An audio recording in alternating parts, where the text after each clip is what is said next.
Imagine getting a new performance opportunity with a new band and finding out that one of your first gigs ever with this group was going to be in the White House for the President of the United States. Hard to imagine, right? But this is a true story. And the person that lived this out and enjoyed the fruits and the rewards of her perseverance is going to talk to you today in this episode of the God and Gig Show. We're going to have an interview with Téja Veal, bassist, singer, songwriter, vocalist, someone that has so much life and inspiration for you. And she's going to tell you how her dream and her faith in God took her from being a high school musician to playing in some of the biggest and best places in the world with some of the greatest artists in the world, and how that is inspiring her to continue her path as a solo artist. I cannot wait for you to hear this interview, but just give me a moment to welcome our newest listeners, and then we'll get right into this inspiring discussion. Artists, musicians, and creatives of all kinds. Looking for help balancing your passion to create with your everyday life? Not sure if your faith can coexist with your profession? Welcome to a place where real artists discuss real life. You're listening to the God and Gig Show. Visit godandgigs.com for show notes, links, and more information. Hello and welcome to our show. Thank you so much for making this podcast a part of your creative day. And if you're new to our show, thank you so much for giving us a chance. You have made the right choice. My name is Alan C. Paul. I'm a musician, author, and creative coach, and we are here to help you as a creative musician, freelancer, artist to build your best creative life from the inside out by applying timeless spiritual principles to the temporary creative problems that you might be facing. So if you're new to the show, go ahead and follow us right away. Find the links in our show notes to all of our materials and resources. You are among friends. You have found your tribe. And there's no better way for you to be introduced to the show, or if you've been listening, to remind yourself about what we're all about, than this episode, this interview, this best of with my great friend and sister, Téja Veal. Now, Teja actually is the sound and the voice and the performer behind the God and Gigs theme that you've heard if you've been a part of our show from day one. She exemplifies faith in God, but also following your dreams and optimism that she just infuses into everything she does. She's played for amazing artists like Janelle, Monae. She's going to tell you how she ended up performing with Prince, how that whole thing about playing for the president and meeting the president, how all that lines up in her faith in God and following where he was leading, even when it was scary, even when she wasn't sure how it was going to work out for her as a musician, as an artist. And that's everything we stand for here at God and Gigs. It's the perfect episode that we always want to highlight so that if you're new to the show, that you hear it. And if you haven't heard, have heard it before, then you are reminded once again why this is such a special community. So without any further ado, let's get right into this interview and episode with bassist, singer-songwriter, and band leader, Téja Veal.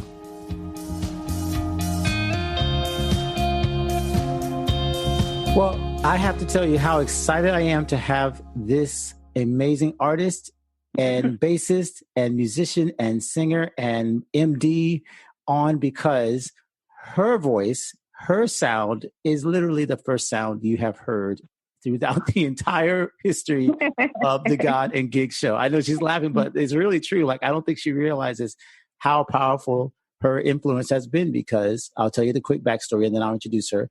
When I was first started, having an idea to do the podcast, I wanted to make sure that the feeling of the show was fun and had like this real spirit of what we do should be something that we all enjoy, that really brings out the best in us. And so I knew the music had to reflect that. And so there was this EP that just came out called The Hopeless Romantic, and I heard this track, and I said, you know what? I know this person. I'm going to ask her if she will let me use her music for the theme song of the God and Gig Show. And finally, I have her now on the podcast. So let me welcome you guys and introduce to some and present to others, Téja Veal. How are you doing, Téja? I'm good. How are you? I'm doing great. Thank you so much for your nice words.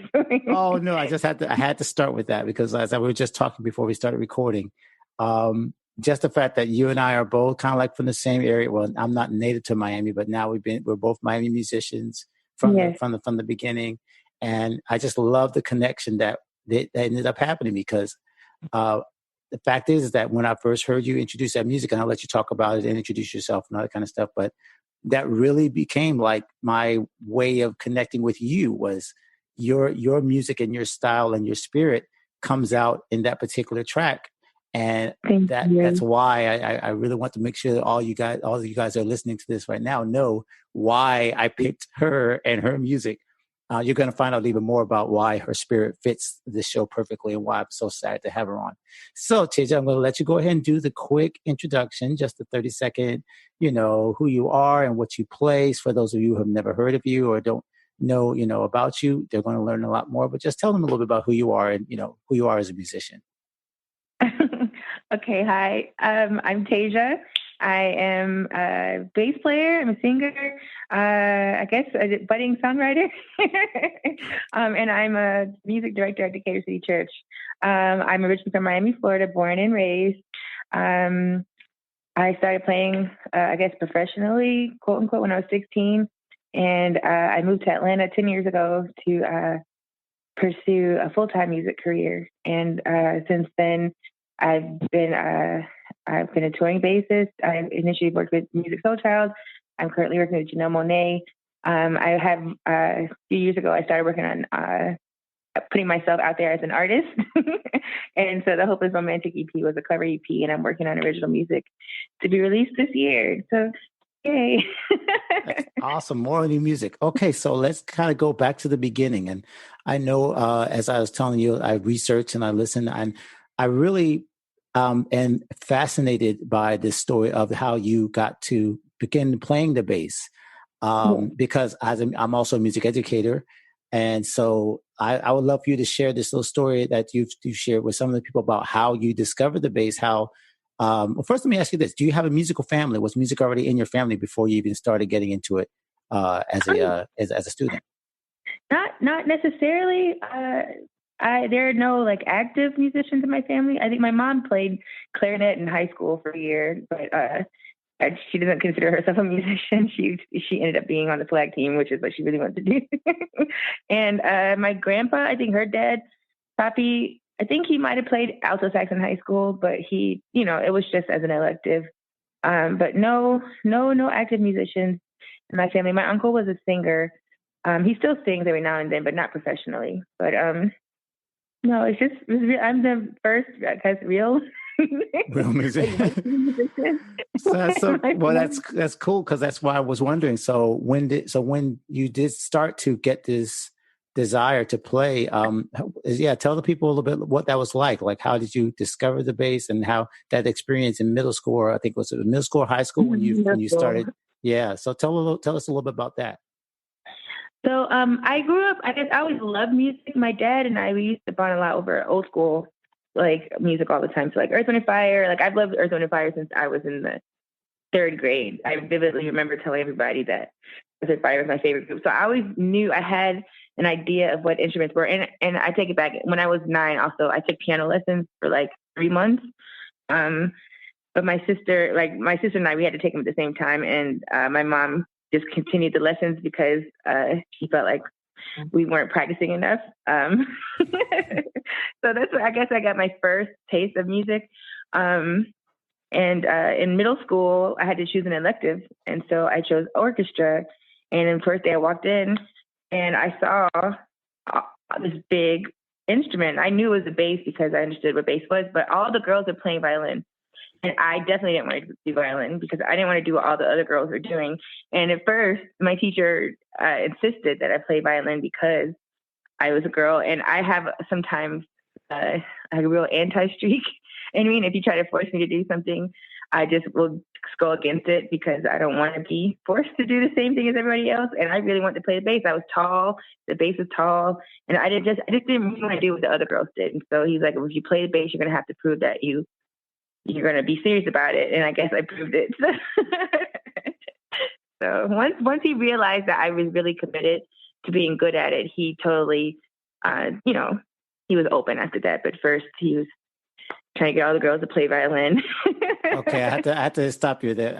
I am very upset as a teacher at anyone. No, don't be upset. He was really ended up being a great teacher. I just think, I guess he just might have been used to the girls. Just, I don't know. I'm trying to really extend grace his way because he did end up being a good teacher. Once he realized I was serious, he did, he was accommodating. That's good to know. I don't want to bash him. He's a good man.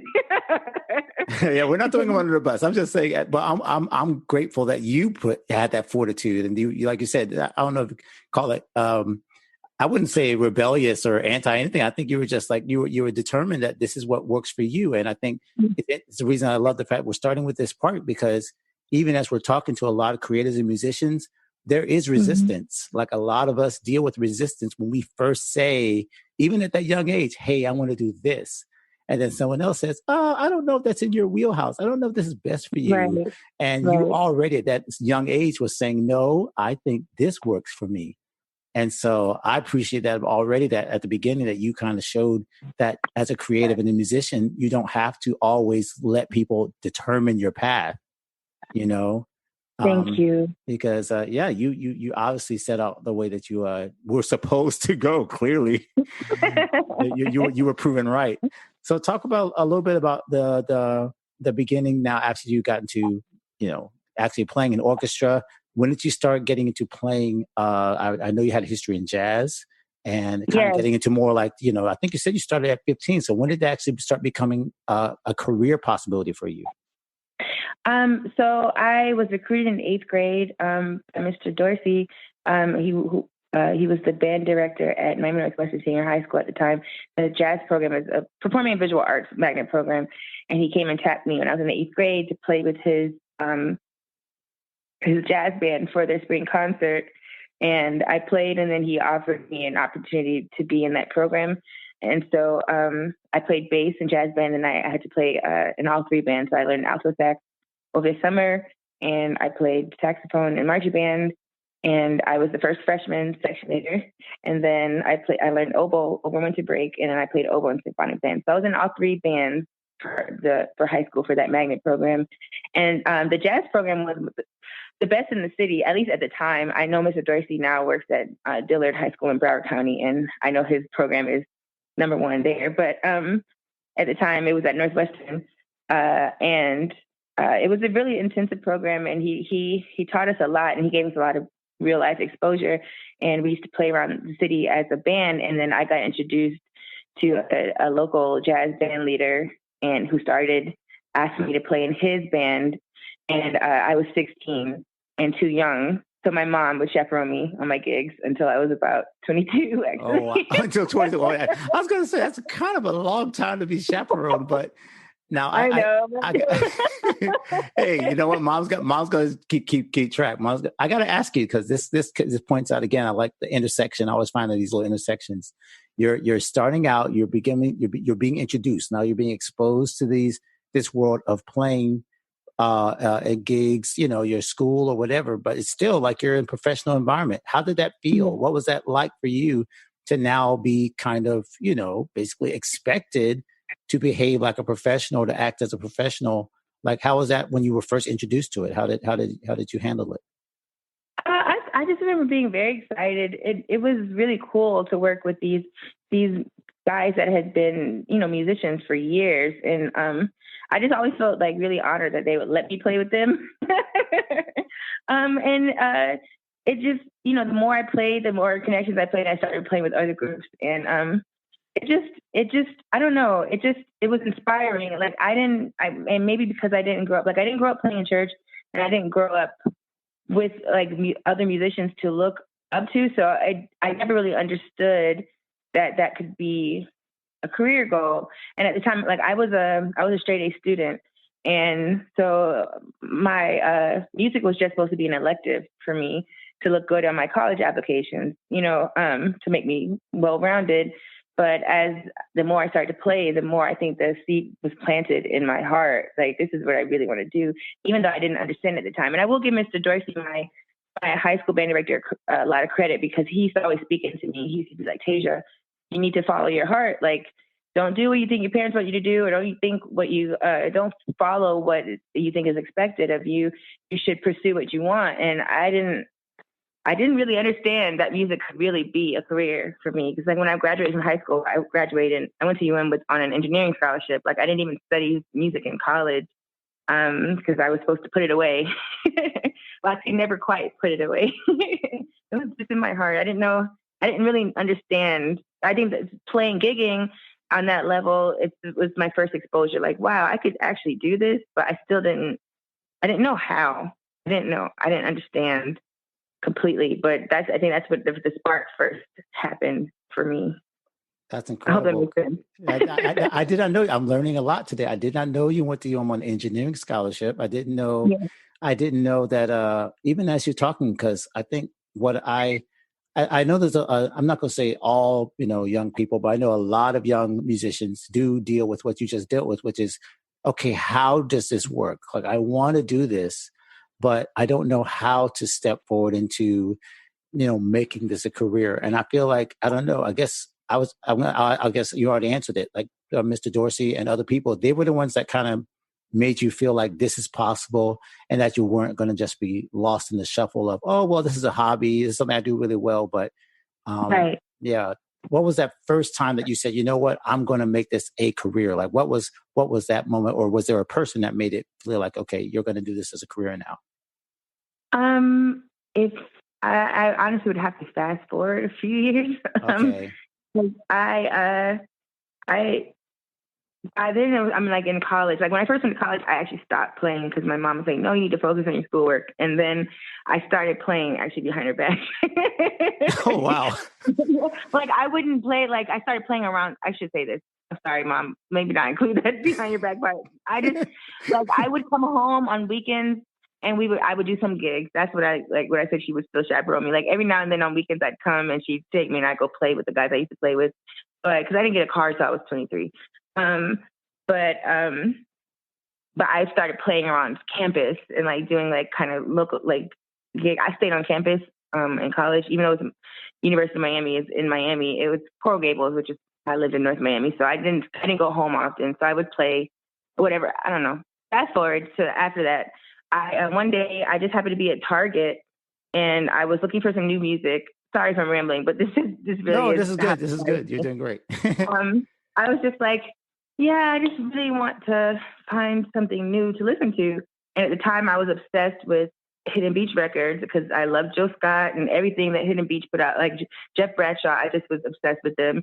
And so I saw that there was a new Hidden Beach artist named Onitsha. She was their new neo-gospel artist, they were calling her. And I was like, oh, well, this looks interesting. So I took it home. I bought it and took it home. And then I got home and I had like a little bit of buyer's remorse. I'm like, what if I don't like it? I'm going to be stuck with this CD. So I decided to look her up before I opened the packaging. I don't know if people buy CDs anymore, but yeah, so I went online and she had a MySpace page. It just shows you how old this was. Wow. And I listened to the music on her MySpace page. I was like, man, this is really cool. And then she had a notice saying, hey, I'm looking to put together a touring band for my new release. And that's when it clicked to me. I was like, wait, this is music I love. And I was like, a tour, to actually tour with her. So I looked her up. I found out where the auditions were. I signed up for auditions. I begged my mom. I was like, my parents, can I go to California to audition? This was my first time going to LA. And I just like insisted I had to go. I had to go to this audition.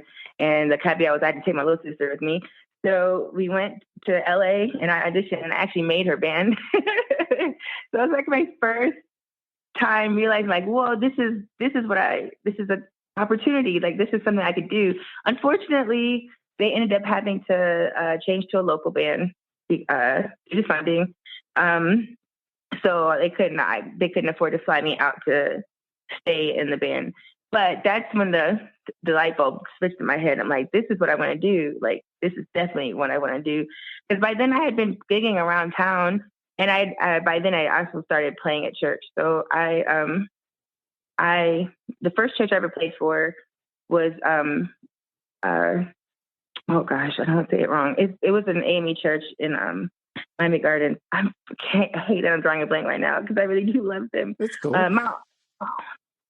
oh, I can't believe I'm doing this. Please don't leave this podcast. I don't No, want to. I'm sure they're very proud of you, no matter what church you with the pastor. I can't believe oh my God. I'm very good friends with this.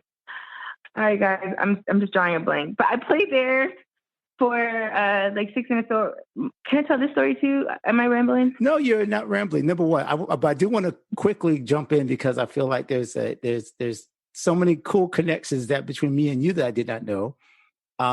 First of all, I was a huge fan of Onitsha. I know I got to see her when she came down with Janet Jackson's tour, and also with a couple. Yeah, so that intersection, I did not know that she was your first band to work. That is so cool. So Nisha, if you're listening, shout out to you. What you launched so many careers apparently, and people that respect your music and still love your music as an artist, as well as she's an astounding, amazing background singer. Obviously, she's with Janet, you know. Yeah. So anyway, but yeah, I just wanted to like make sure as you talk about this, you are kind of pivoting to your work. You saw this was a career possibility, and you also. Obviously, you said you didn't grow up in church playing, but you now obviously saw that, you know, your faith and I'm assuming that you've been a Christian and that you realize that giving your God your music playing in church was also like really important to you. That's exactly how it happened. Yes, I do. I am a Christian. I accepted Jesus when I was 10 years old. I just didn't grow up I didn't grow up in a musical culture. And so I went to church. I just didn't play in church. It just wasn't an understanding that I had. And my friend Anton Andre, actually, we used to do some jazz gigs together. And one day he was like, hey, my church needs a bass player. You know, maybe you should come play. And so I cannot remember the name of this. This is terrible.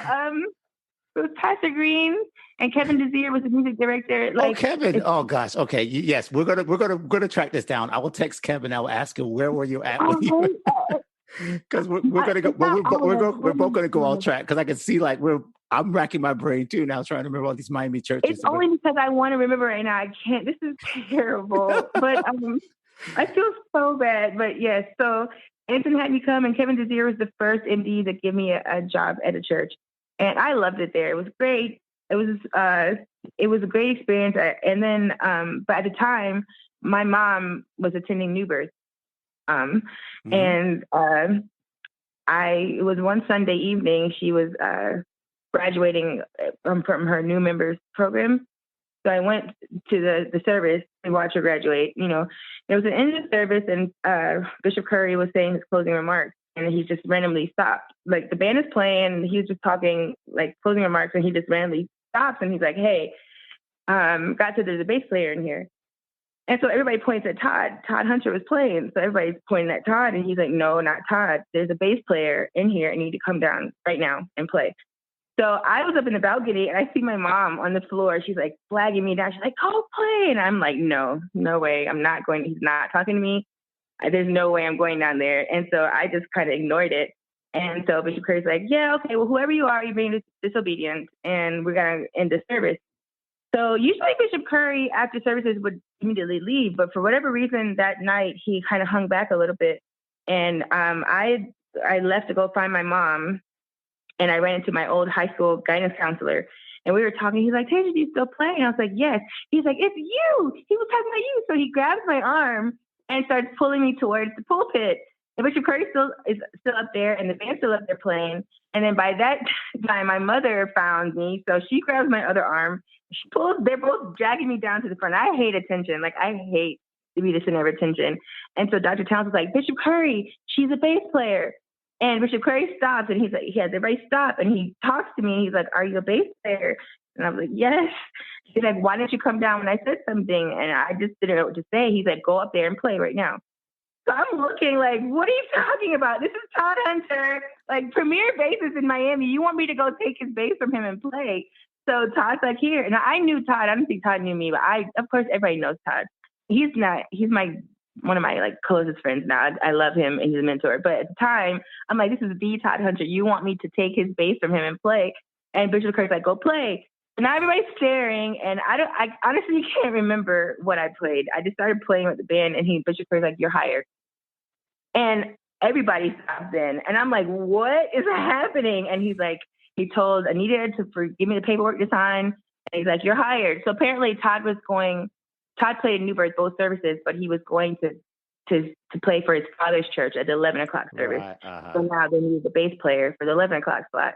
And just like that, I ended up playing at like one of the premier like church opportunities in Atlanta, in Miami, and hadn't been on the scene at all. Like, that is an incredible story. I'm just floored. Number one, again, everybody who's listening, please forgive us because we know everyone she's mentioned. We're both personal friends of everybody. Victor Curry is a legend all over the country, but especially here in Miami. So just hearing this story, I don't know why I haven't heard this story. I feel like you've been holding out on us. Because what more confirmation could you have than a preacher stopping a service and calling you out of, with you not even like wanting the job? I mean, do you know, I'm sorry, I'm going on. Now I'm rambling.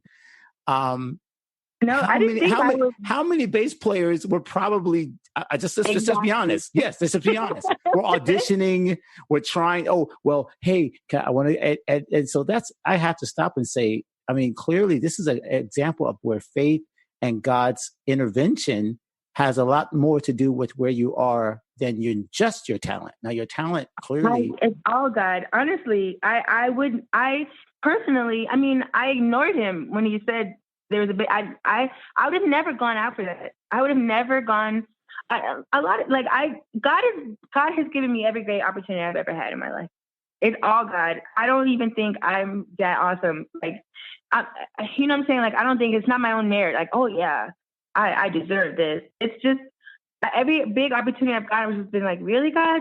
Really? Like, you think I could do it? Like, okay. I don't know. I don't know how else to explain it. And a lot of people think I'm being falsely modest or I'm not, I'm just not, I'm trying to withhold information. And I promise you, I'm not. God has given me every opportunity I've had. Most times where I didn't think I was ready for it. Yeah. Actually, every time I didn't think I was ready for it, including this new position as MD at the Katy City Church. Like, I didn't think I was going to get the job because I didn't have experience in this church world. You know, and I prayed. I was like, well, God, if I get this job, I don't know, it's because you wanted me to have it. And I prayed it kind of flippantly, like, cause I didn't really think I was going to get it and I was going to be okay. I was just honored to be invited to what do you call it? To apply. Like, I was just honored that they would even consider me. And so when I got called in and they're like, yeah, we want to hire you. My mouth was to the floor. I was just like, really?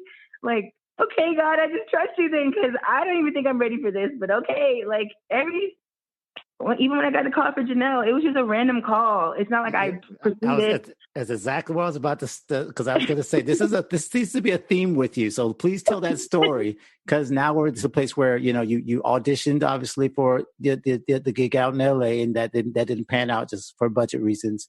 But then so my next audition was Musiq Soulchild, and that happened randomly. So after the Onitsha experience, I was like, okay, I need to have a MySpace page. So I created a MySpace page, but it's still, I might have had one picture of me holding a bass guitar. That's probably it. I didn't really maintain it much. And I would check in every now and then. And for like 2 weeks straight, I kept getting this message from somebody saying, we need you. We need you. And I ignored it because, you know, you get a lot of spam messages on. And finally, the last email was like, this is my final attempt. And they're like, yeah, I'm sure you know who I am. My boss is really interested in you playing in their band. Hit me up. And I didn't know who they were. I didn't know what boss she was referring to. And so something just said, just reply to her. So I did. And it turned out to be Donita Hathaway, who at the time was Musiq Soulchild's assistant. And she was like, yeah, I've been trying to get in touch with you. Musiq wants to put together an all-woman band for his tour.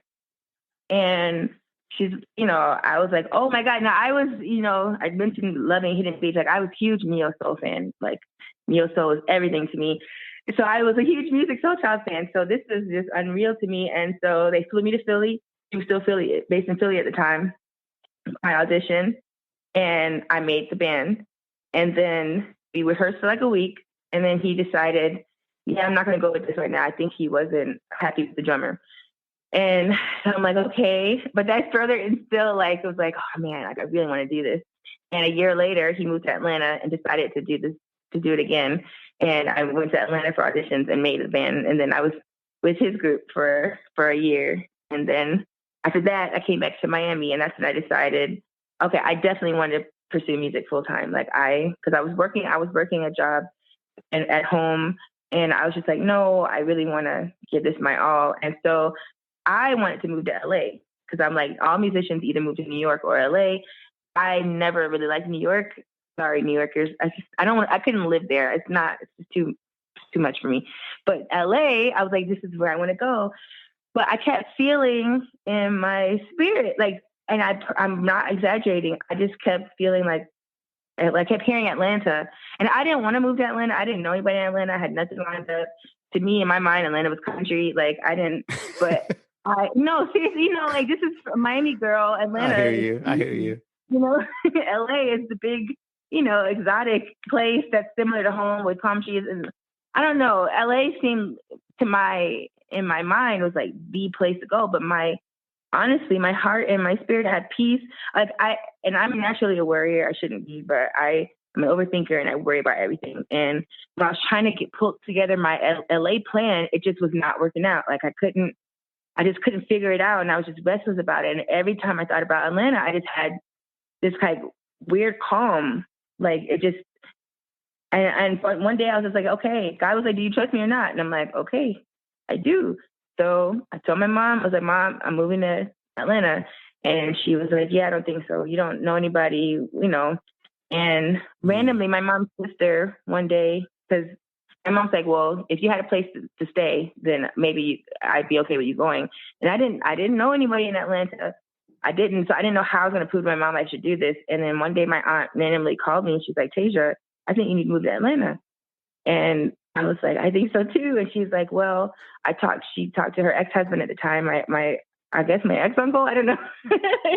And he arranged for me to be able to stay with him. So I got my own place.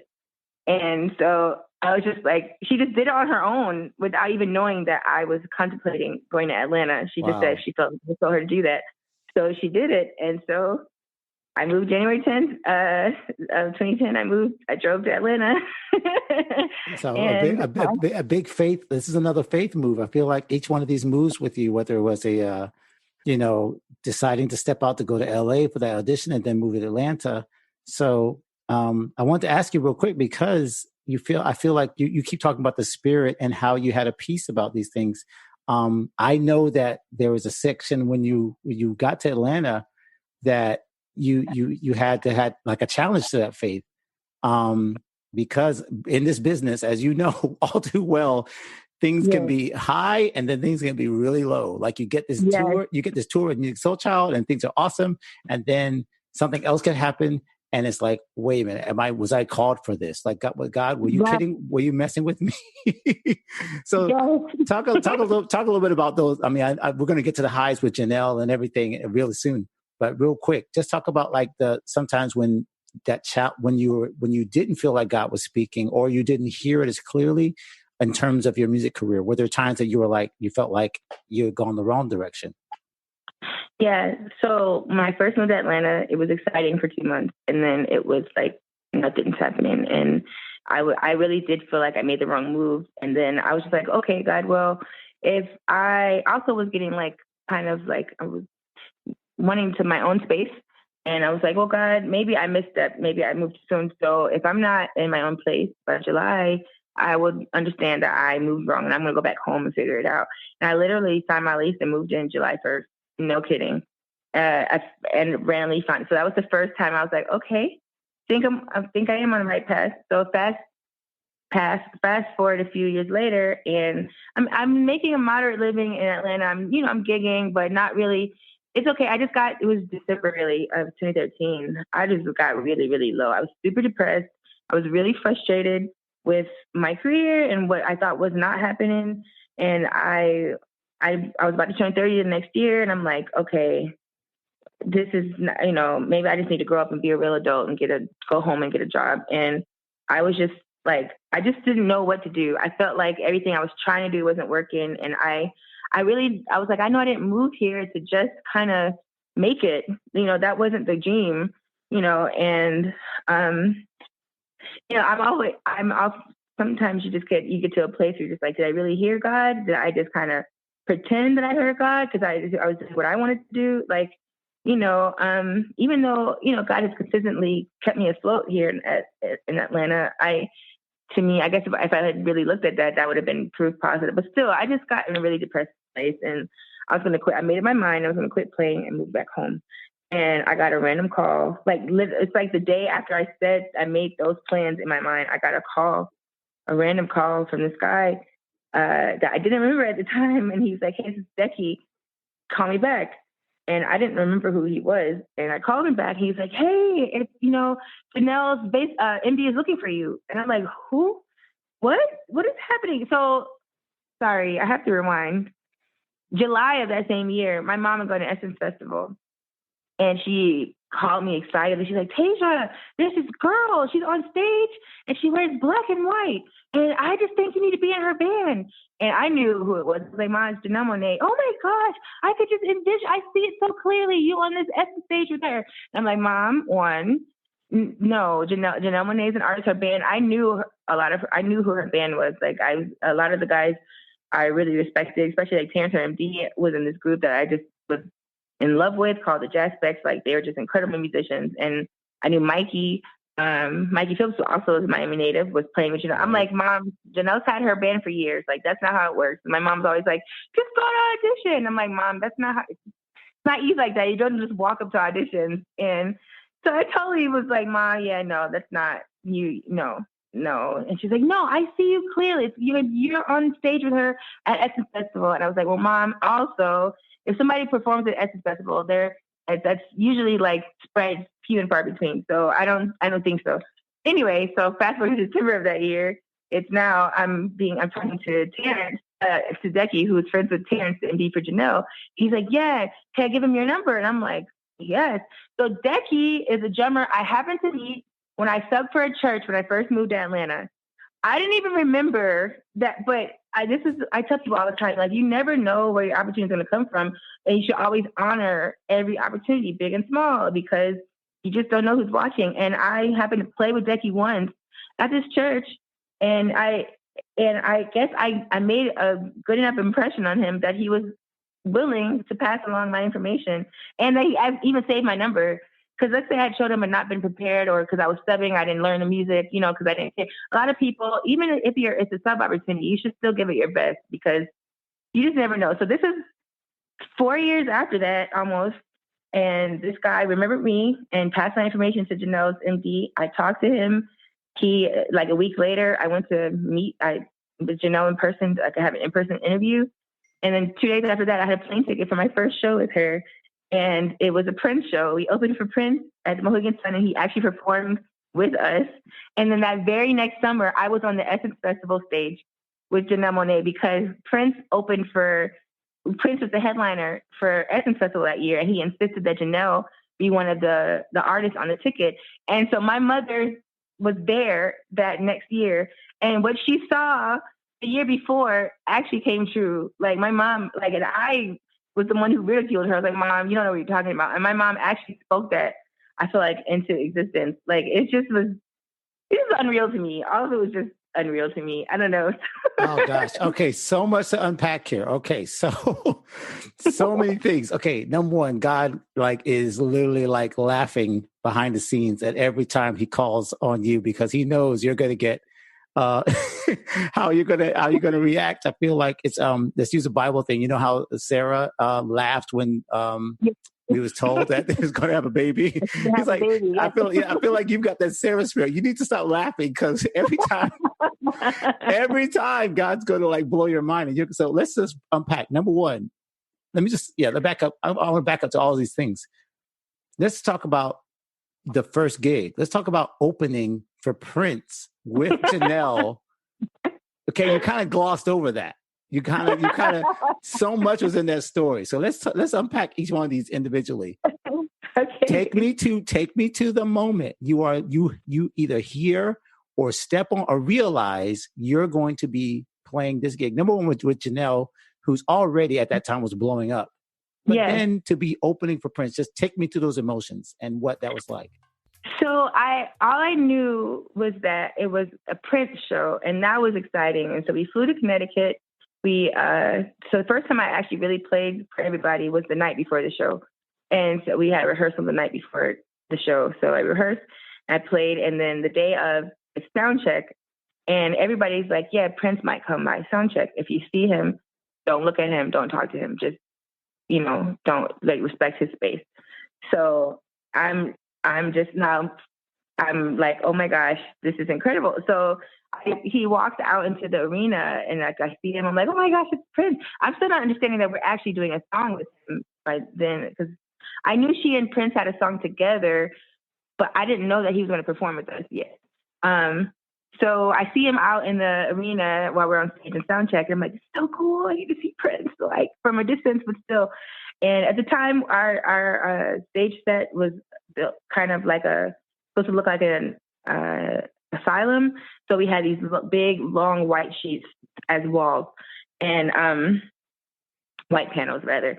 And so I'm on stage, and out the corner of my eye, I see the curtains part on stage left, and on walks Prince.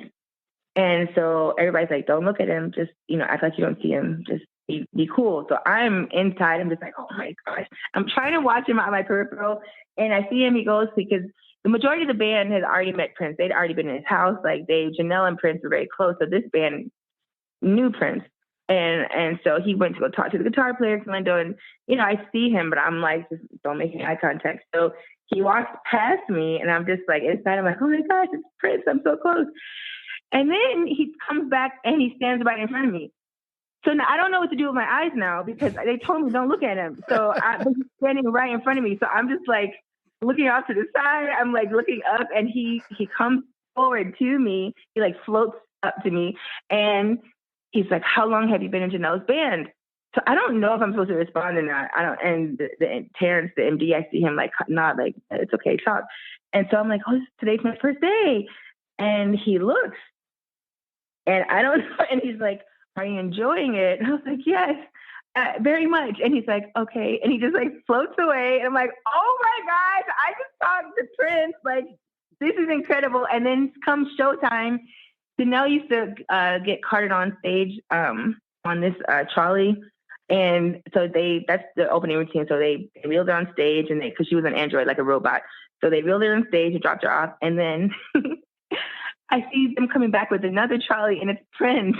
Prince wanted to be wheeled on stage too. So they wheeled him on stage, and he actually like performed with it. So we played this first song, we played it, and he sang. And I don't know. Like it took everything in me to keep it together, because I was already nervous. This would be my first actual show with Janelle, and then this audience. It was like 100,000 people in that room. Mohegan is a huge venue. Maybe I'm exaggerating with 100,000, but it was a lot of people. I'm sure it felt like 100,000. I'm sure. Mohegan Sun is humongous theater, and like it's like in Connecticut, it's huge. And then Prince comes on, and actually, like you could have never told me in a million lifetimes that I would actually play for Prince, like play behind Prince. Like I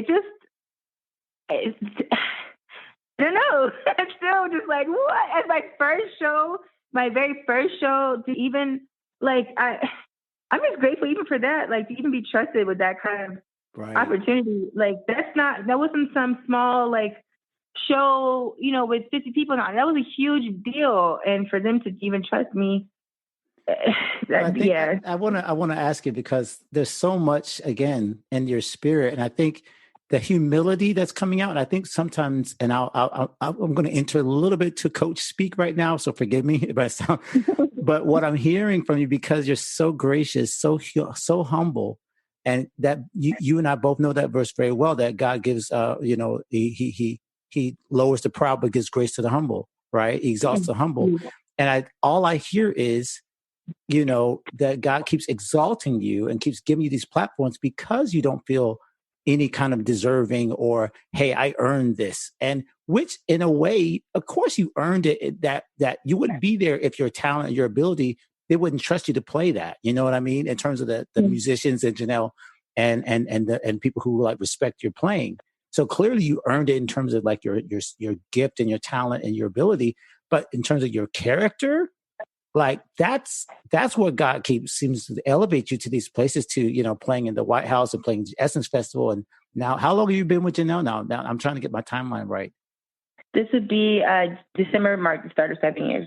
Okay, so yeah, so like a long term, but you're a veteran. You're literally like a veteran now. You know what I mean? Like so to be trusted with that kind of longevity in this industry, and to be on stages like that's to me, that's just a proof that God, you know, is exalting you because you have this spirit of you don't walk around like you deserve it. And I could actually ask you real quick as a follow up, and this is kind of like the negative side. Do you see instances in this industry now that you've been playing with so many different bands and people, and have you seen where the negative happens, where people do miss out on opportunities because they have the wrong attitude, because they feel like I deserve this or I'm overlooked? Or have you ever seen that where people get where they miss out on stuff because they have the wrong opportunity when they get, you know, wrong attitude when they get opportunities like that? I definitely can say for certain that in this industry, as much as talent is important, really attitude and like personality it matters most. Like you can easily lose a gig for having a bad attitude, or for being somebody that people don't want to be around, or for being too haughty, or for being too, you know, like self-absorbed. Like you have to, you have to have good character. Even you can lose gigs for not being timely, for not, you know, your reputation really does matter. You have to be known as a person that will learn the music, that will be like, it really is. And I don't want to use like specific examples because I think I might be Of nice. course. No, I get it. But no, I think we all know in general, we all see a person in our head. You know what I mean? Yeah. Like we know that. We know that musician. Like we all know it's one of those. Yeah. Yeah. You have to be a person that people want to be around. Because a lot of times, you're on stage, but being on stage, especially touring, being on stage is 10 or 20% of the gig. You're around people all day, though, in rehearsals, on tour buses, on traveling, on plane. Like you have to be around people. People have to want to be around you. People have to want to work with you, and you have to be a person that's pliable. You know, like I don't care how good you are or how good you think your ideas are. At the end of the day, you have to you have to be in the will of the MD and the will of the artist. Like you have to be willing to mold yourself to what their show is going to be like. For example, like this second run with Janelle, and her music was a lot more electronic, and me being bass purist, I was like, I'm never going to play synth bass. And what did I have to do for this gig? I had to play synth bass because it was electronic bass in a lot of the songs. I could have easily just been like, oh, well, I'm not going to do that. And I could have easily lost my job. You know, but you have to give the artist what they want, and you have to do it with a good spirit, like with the willing. You have to be open and honest. Like you just have to be, I don't know. Yes, you are a stellar star musician. Everybody knows that, but you can't walk around with that chip on your shoulder, because unless you're on your own gig and you are the star and everyone works underneath you, then you can be a diva. And even then you shouldn't be a diva, because nobody wants to work with a diva. Even nobody wants to book a diva either. But, you know, am I making sense? Like Absolutely. There's no room for arrogance. There's no room because it's all about people and relations, and people. It's referral. This business is a referral business, and a lot of people have gotten gigs, quote unquote, that people wouldn't think deserved it. But if you know why, how else they got it? Because they impressed whoever they need to impress, or this person trusts their personality, or trust them that they won't be underhanded, or trust that they'll show up. Like it's not just the best technical ability. That you have to have a good personality, a good spirit. Like people I don't know, you can't be a person that's going to stir up drama or trouble. Like all these things matter. And even your social media matters. If you're like, how you present yourself on social media really could take a toll on how you're booked too, because people are watching. They're watching how you interact, what you post, because now social media, like you can't undo what's online, and your presence is a reflection on whatever you attach yourself to. And Absolutely. People think, you know, it's really, reputation is everything in every aspect of it. And you have to be cognizant of that, and you have to stay on top of it. And you should, I mean, I just think in general, you should want to be a good person, but it really does matter. It does matter. I've seen a lot of people, a lot of great people not like lose a gig because of that. And they don't get it because even, and that goes for a big level gig, that goes for a little level gig. There's, even myself, there's people I might want to hire for my own stuff that I know are killer musicians, but I will not hire them because I can't work with them. Like, they make it uncomfortable. They make it, late, like taxing, because they have a bad attitude, or they have, it's just, people want to hire who they want to be around. Right. So smart. And Yeah. I hate to take out the negative side, but I just think as you were talking about these experiences, I feel like there are creatives, there are people that, like you said, had dreams, but I think they need to know that these things don't change when you get to that level. As a matter of fact, like you said, it seems like it gets more important that you're the right kind of person, because once the success comes, like you said, God entrusted you with those moments. The MD and the people, the artists have entrusted you. And I think it's so important that we do say, okay, we got to check ourselves and make sure that we never get to that space where we think we deserve it, or that, again, kind of like that me first mentality, I guess, as kind of like what we're describing here. And so thank you so much for being honest, with those comments. Cause, again, it's not just, I think this audience runs between everyone from the most experienced people who have done this for 10, 20, 30, 40 years, way longer than us. And then there's people who are literally just starting. They're like, how is this going to work? Like you were back in when you were first starting at 16, like, how does this even happen? And I love the fact that we're focusing on the character, just as much as you have to work on your craft and your ability and your being a good musician. You got to be a good person first. So let me get real quick. I want to touch on so many cool things. I want to make sure you have one quick story, one more special story, because I know this story, but I want you to share it.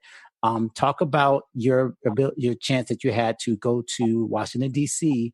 And that's one. You can't leave this podcast without giving us one more of those amazing moments that you met somebody that you never thought you'd meet as a musician. So I'll let you take it from there. Okay, so when I joined Janelle's band, everybody had literally been with her maybe 10 years, and everybody loves Janelle. Prince loves Janelle. The Obamas love Janelle. Like, everybody loves Janelle, and so she's had all these opportunities to be and perform. And so she had been by the time I joined the band, she had already been to the White House, like maybe 3 or 4 times, and done some private things with the Obamas. And towards I was hoping I wanted to was 2015 his last year? 16, yeah, 15, 16, yeah. Yes. So in 2015, I was hoping, because I think the year before I joined her band, she had done their Christmas party at the White House. So I was like, please, I'm just praying that we do the Christmas party again so I get to go to the White House. And Christmas went by. We did not get the invite. I was just so sad. And so I'd met, we had gotten to do something, Mrs. Obama spoke at an event, and we played that. I didn't get to meet her, but we played that, and then we did another Democratic fundraising event. And so the Obamas were there, but I didn't get to meet them. And it's getting closer and closer to the end of his term. And I was just like, man, I guess I'm not going to the White House, and I guess I'm not meeting President Obama. And randomly, we got notified of a new show, July 4th, at the White House for 4th of July. I was like, oh my gosh, this is it, finally. So we went and we performed at the White House, and it was Malia's birthday. So it was a birthday party for her. And we performed, the Obamas were there, President Obama came on stage, and I was like, I'm so close. But I'm thinking that's it. And then, so that day is heavily, the security is tight. You can't roam, you're in your dressing room all day until you perform. And then everybody in the room moves to the next room. You're not going back to, you can't disperse. Everybody in the room, band and attendants, have to all move as one block. So they shuffle us into the next room. And it was supposed to be an outdoor event because it was 4th of July, but it rained really bad that day. So they moved everything inside. So we go into the next room, which is the party. and there's food everywhere, and everybody's mingling and having a good time. And I'm going to fix my plate. And President Obama walks up. And I was just like, oh my God, this is normal. Like, no security, nothing. He just walks up. He's like, hey, you should try a hot dog. And I'm like, okay. so I, and he like walks away. And then maybe like 10, 15 minutes later, he comes to my table. He's like, did you get the hot dog? And I was like, I didn't get the hot dog because I felt really bad. I didn't think he was going to follow up with me. You did not follow the President of the United States advice. First, okay. So you had the preacher call you out as a bass player. God is speaking, and then the president says, we have to get, you're a little too rebellious here. Like, oh gosh. So he came back, he asked me if I enjoyed the hot dog. I was like, no, I didn't get one. And so he was like, you're going to go get a hot dog. So I went to get a hot dog and I ate it. And he's like, it's good, right? I'm like, yes. And then he walked away. Mrs. Obama came. She gave us a hug. We got to take a picture with them in the Oval Office. And then to top it off, like, if you're going to interview Mikey, I don't want to give away his story, but he proposed to his wife that night because it was their anniversary. So we went outside for the fireworks, and he proposed. So it was just like a day I will never forget. But yeah, it was. I don't know. I'm so grateful. Like this. I would have never imagined that I could say that I met and talked to and played at the White House or Prince, or twice on stage with Prince, twice on stage with Stevie Wonder. I got to meet him backstage. I don't know. I feel like I'm tripping over my words, but it's just, God has blown it's just been unreal. 16-year-old Teja in Miami would have never thought that her life would take her to 6 continents performing as a musician. I performed on 6 continents, and it's unreal. I never would have understood that could be my life. I never could understand that I could do this, like that it actually could happen. You watch people on TV, you don't realize. I don't know. It blows my mind to this day still. Even this job that I have right now, this is, it's Andy Stanley, it's a pastor, it's 6 main campuses. I'm the first woman and the first African-American MD in this church circuit. It's 6 main campuses and 200 partner churches across the world. And they chose me, who's never been an official MD in their life. I've done small stuff. I'm my MD in my own band. I've been band leader before, but I've never worked at a major house of worship, especially in this is, and I didn't grow, it's a whole other ball game. This is a multicultural, environment. It's CCM environment. Like it's Andy Stanley. Like I'm so glad you brought that back, because I wanted to make sure we didn't end the interview before we got a chance to talk about this season, because everything you've explained and everything you've expressed in terms of these stories are all about these moments where God kind of elevated you again. Like I keep coming back to that. Like I'm stuck on that, because like he clearly saw your heart for excellence, for loving him. You post about this constantly. You always give God the credit. Every stage you've been on, every picture that I see, like you have a heart for him. And then like, he's like, oh, okay, you want some cool stuff? How's President Obama asking you for a hot dog? Let's just like giving the desires of your heart, that scripture, where and that's where it is. I think the desires of your heart, all from the get-go, from when you first looked at that bass, was to do the best you could and please him, and then have a lot of fun in the meantime, which is awesome because of your spirit. And so that's why I love the fact that every time you come back around to this opportunity now with Decatur Church, Decatur City, that again, you're stepping into something new that you've never done before, but you're not doing it. I don't hear any fear in your voice. Is that right? Am I getting that right? Like I'm sure you appreciate it and respect it, but I don't think you've approached any of these new opportunities with like a fear or intimidation. Is that what? Am I getting that right? Yes and no. Yes, in the fact that the only thing I have to hold on to is God gave me this, so it's right. even when my mind is like, how, I trust God. Even if I don't trust myself, I trust God. So if the opportunity comes, I know that God gave it to me, and that does give me a certain strength and like confidence, I guess.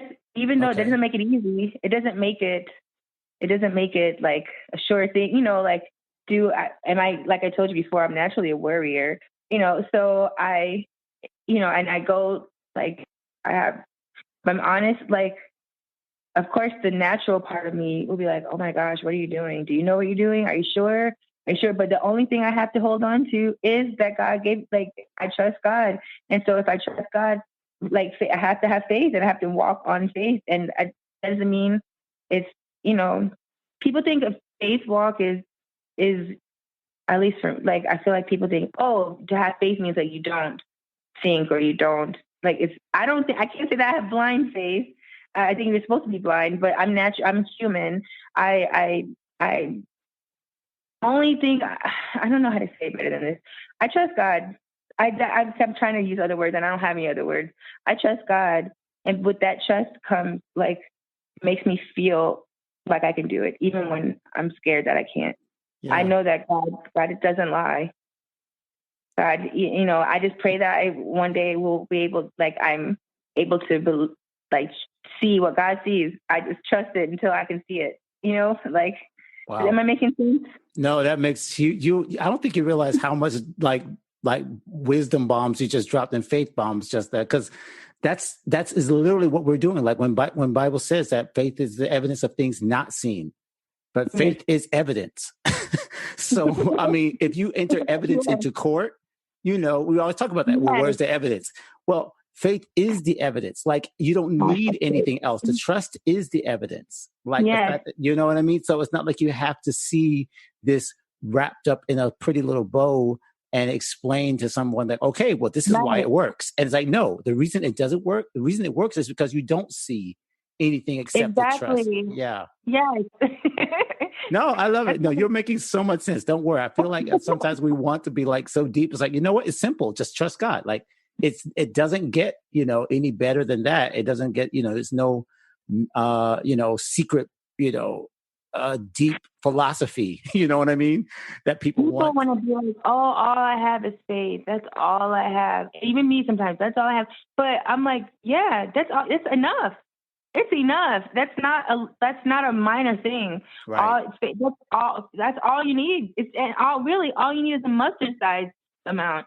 Right. That's not a lot, but it's more than enough. It more than covers everything. Like, that's all you need. We try to complicate things sometimes to make it so much, and me included. I feel so much better if I had all the details to the plan, and if I could see the expected end, like if I knew what it was, like that would of course make me feel solid. But that God's like, I didn't promise you that. God's like, I don't owe that to you. I don't have to tell you. You just have to trust, and that's it. And believe that all things will work together, like, for your good. All things, even if it looks like that's going to work together for your good, you just have to trust and believe and wait.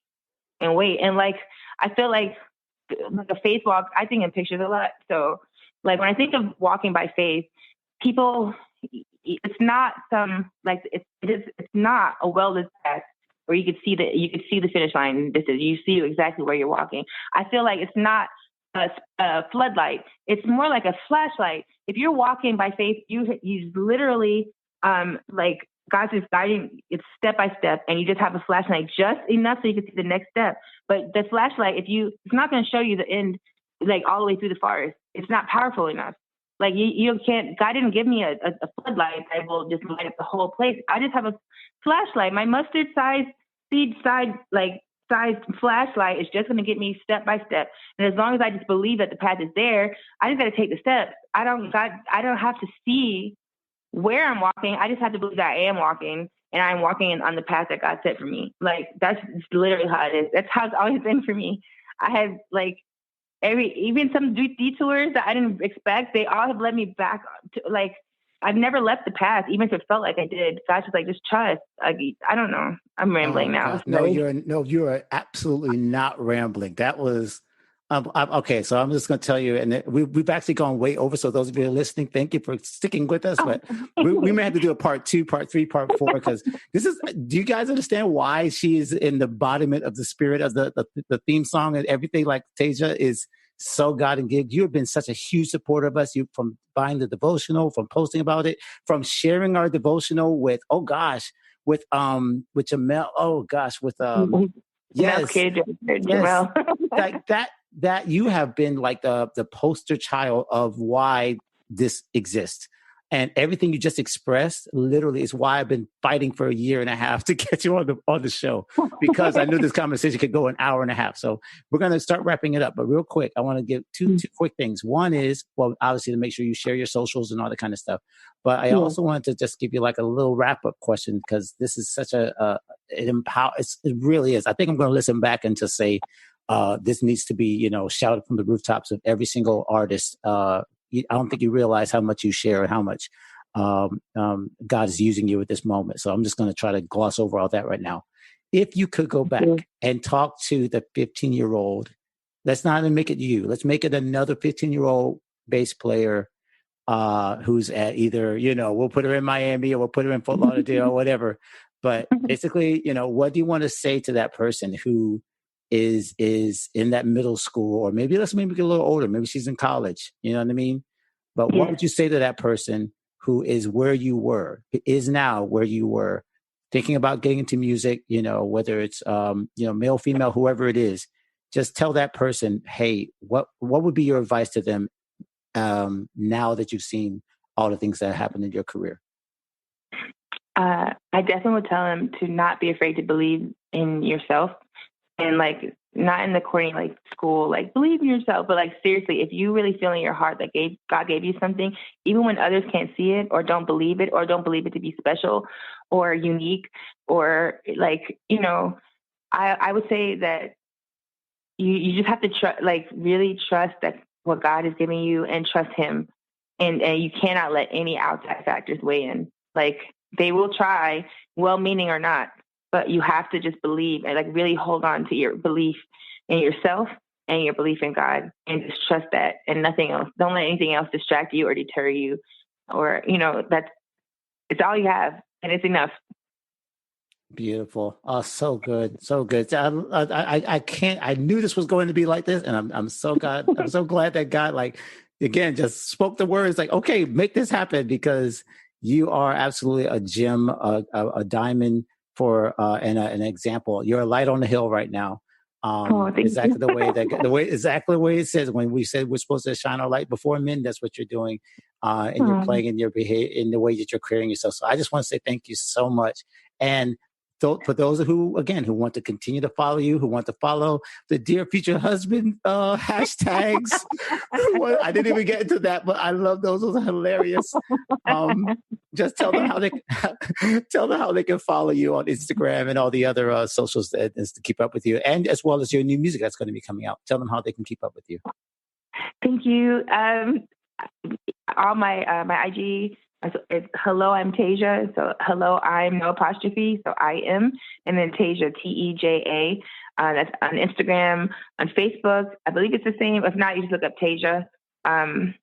Sorry, I should have had this prepared. It's okay. And then my website is helloimteja.com. Right now, it'll take you to a free download of my EP. It's on Bandcamp. So if you'd like to, it's a free download. You just put $0. You don't have to put an amount. And as I get closer to a release, everything will be posted on my social media. Same with Twitter. I don't really use Twitter that much. It's all hello, I'm Teja. And I just want to say to you, Alan, like, I just genuinely appreciate you. Even the day when you asked to use my song for your podcast, I won't forget that day. It was so qualifying to me. I was like, really? Me? You want to use mine? Like, I was so nervous about that EP, and I didn't really think anybody was paying attention to it. And the fact that you would not only listen and download it, but actually want to use it for your own thing, that has meant the world to me. And I will never forget that. And that feeling that it gave me. So I appreciate you so much. And then anytime you talk to me, like just the respect that you show me and like you actually being interested in talking to me, like I don't take that for granted at all. It's always weird when people are like, hey, do you want, I always feel like, I'm like, I'm just still figuring it out. Like, I don't know what I'm supposed to say. And the fact that you want to hear what I have to say, it really means a lot to me. So, and most of all, because you represent my hometown. And that means a lot to me. So God bless you. You have encouraged me in a lot of ways, and just your belief in me has been encouraging. And so I sincerely thank you from the bottom of my heart. Like when I met you at NAMM, you were so nice. Like you were just the same nice person that you are on your social media, how I hear it in your voice. That's who you were in person. And so I genuinely thank you for that. Like, thank you from the bottom of my heart for being so nice to me. Oh gosh. Okay. Now I'm just going to have to like brush all the goosebumps and the warm fuzzies off, because I'm going to carry that for another 6 months. You just warmed my heart more than you imagine. And so we're going to continue this love fest later, guys. I so appreciate you guys listening. And I don't care how long this podcast it was, because it really meant that much to me, and so much value was dropped. So please make sure I'll go ahead and do all the stuff on the show notes, all Teja's links. But Teja, number one, just know that you have done so many amazing things. I know that the half has not been told. So we're going to definitely have you back on so you can, we can share some more amazing stuff. We'll do a part 2 very soon. Okay. Yes. Thank you.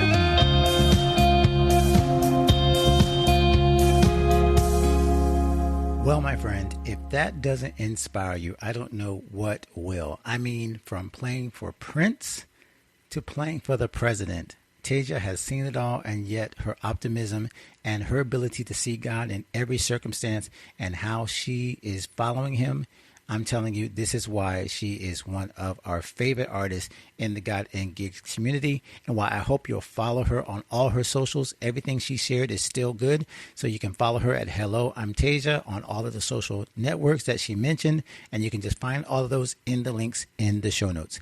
And please stay connected with God and Gigs as well. Continue to follow us. Continue to subscribe to this channel either on YouTube or follow us on your favorite app, because this is what we do. We bring you artists. We bring you inspiration. We bring you encouragement. We bring you information that will help you be the best creative that God has made you to be, to never settle for what you have before, because there's always something better on the other side of your faithfulness and your dedication to your craft and to the God that gave you the gifts that you are enjoying right now.